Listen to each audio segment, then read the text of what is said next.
Welcome back to Connecting the Galaxy. Today we're going to go through The Mandalorian Season 3, Episode 2, The Mines of Mandalore. The Mines of Mandalore follows the first episode of Season 3, and it is about 9 years after Return of the Jedi. All of Season 3 takes place between the Book of Boba Fett series and Ahsoka Season 1. We begin this episode with Din and Grogu arriving on Tatooine to see Peli Motto. She is the Mandalorian's mechanic, and this time he goes to see her for a droid part for an IG series droid we saw in the last episode. She tells him she is fresh out of IG memory circuits and she calls him an old man, and he explains that he needs this droid to explore the toxic atmosphere of Mandalore, the destroyed planet they are traveling to. Peli offers the droid R5-D4 to him, and he reluctantly accepts. Together they leave Tatooine as fireworks flash in the sky for the holiday Bunta Eve. They arrive in the Mandalorian system, and after a quick navigation and history lesson with Grogu, they descend through the storms of the planet. Once arrived, Din dispatches R5 to check out the atmosphere while he and Grogu wait in the ship. Once the signal from R5 is lost, Din agrees to pressurize his helmet and find out what's going on. Once he enters the cave, he is attacked by 3 Alamites. He defends himself, and using the Darksaber, he dispatches the attackers. He finds R5 turned over and they return to the ship. Once they understand that the air is breathable, Din and Grogu return to the cave and make their way past the Civic Center and then further into the sewers of Sundari. They examine the ruins when Din notices an old Mandalorian helmet buried in the sand. When he tries to pick it up, a trap is sprung by a spider tank. This is not just any tank, as we quickly see it has an organic eye inside. Din Djarin is put on a roller-like cage suspended in the air, and the cyborg alien creature that emerges from the spider tank examines him and walks off. Grogu attempts to rescue Din, but when he fails, he quickly flees to the surface to get to the spaceship. Grogu, having paid attention to Din's navigation lesson, points to Kalevala, where Bo-Katan is located. R5 quickly lifts off, and the two narrowly escape the planet. They travel to Kalevala, and Bo-Katan, recognizing the need, agrees to help, and together they travel back to Mandalore in her ship. They exit the ship and descend to the depths to rescue Din.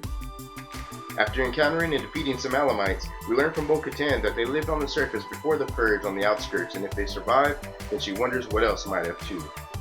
They discover Din, and Bo-Katan engages the enemy cyborg. Once she finds the fallen Darksaber, the creature is no match, and she quickly dismantles him and his spider tank. She uses the Darksaber with skill, and it is far easier for her to use than it is for Din. Bo and Grogu rescue Din and have a meal to nurse him back to health. They speak of the Creed, and Din insists on immersing himself in the living waters down in the mines, and she tells him that she will lead him there even though she doesn't agree with it. They travel through the ruins as Bo-Katan speaks about the Empire, the Purge, and her past. They arrive at the waters, and Bo reads off the plaque that speaks of Mandalore the Great and that mythosaurs once lived there. After removing some of his equipment, Din slowly enters the waters. As he recites the Creed while getting deeper into the water, Bo and Grogu watch. Suddenly, he disappears as he falls deeper into the water. Bo quickly jumps in after him, knowing how deep the waters could be. She finds him and begins bringing him back to the surface, but on the way, she sees something gigantic in the water. It's a legendary mythosaur. Bo and Din make it back to the surface as she looks back at the waters in shock and amazement. It's great to go back and watch Season 3 of The Mandalorian, especially after it's been such a long time. There's a lot of things I forgot about, like the mythosaur. I enjoy all of the character development, especially with Bo-Katan and learning more about her past and seeing Din learn that as well. It's also nice to finally see the planet Mandalore after all of the allusions it has to the Purge and everything throughout the Mandalorian series. This is a solid episode full of creatures, action, and progression as Din is finally redeemed by the waters. There's also a good number of connections that we can go through, so let's get started. Woo-hoo-hoo!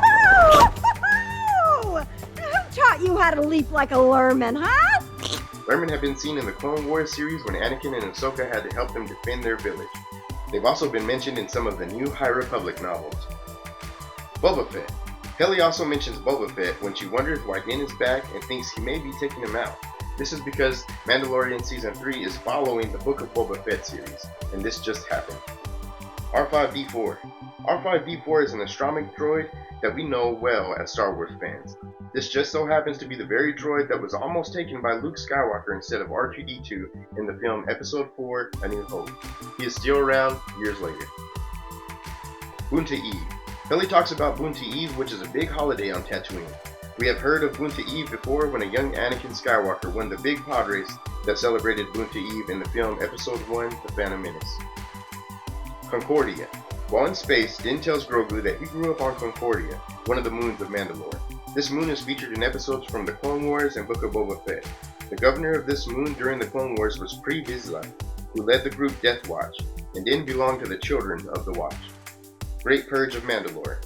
It has been alluded to many times throughout the Mandalorian series, but the Great Purge of Mandalore is an event that took place when the Empire bombarded the surface with their Star Destroyers and weapons in order to exterminate the Mandalorian people. Many of them were scattered, and even believed the planet cursed after that. Sewers of Sundari. Sundari is a city that Din, Grogu, and Bo are exploring in this episode, and so we have them down in the sewers.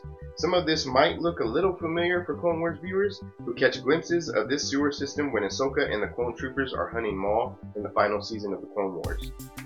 Darksaber.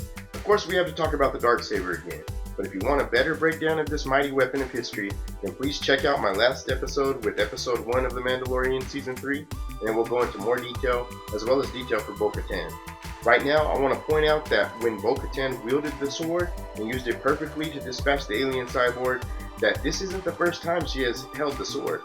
She actually used to own the Darksaber way back in Rebels when she was gifted it by Sabine Wren. Finally, we have the Mythosaur. Bo-Katan does a great job of explaining some of this in the episode, but the Mythosaur is an ancient dinosaur-like creature that was tamed by Mandalore the Great, and is even what Mandalorians get their sigil from. There is a prophecy surrounding the Mandalorians and the Mythosaur, but we will get into that another time during a future episode. It's been a while since Season 3 has released, and there's a lot of things coming out that are going to be coming up soon. So the last time I left off making videos, I had 3 things that were unfinished. One of them was The Mandalorian Season 3, another one was the Yoda comic book series, and then the final season of the Clone Wars. So I'm going to try to get to all of those eventually. But in the meantime, please check out my other 2 series that I have on my channel. There is Watch Rick Game, and then there is Rick Reads Comics.